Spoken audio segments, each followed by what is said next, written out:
Heini bin Zahnarzt. Heini kämen bin Zahnarzt an und nahm, wie das so ist, in Wartezimmer Platz. Unter dem seiten do noch ein Bekannten von Ut van Bossel und mehrere Polen. Und die haben einen mächtigen Protz, snacken aber bloß Polnisch, wat hei und der Anne van Bossel nicht verstün.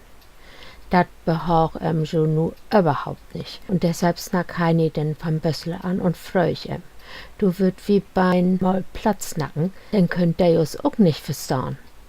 Aber dat hast du mal sehen, Schild, wie de Kerken hebt, as de us auch nicht verstehen können, mein Heini.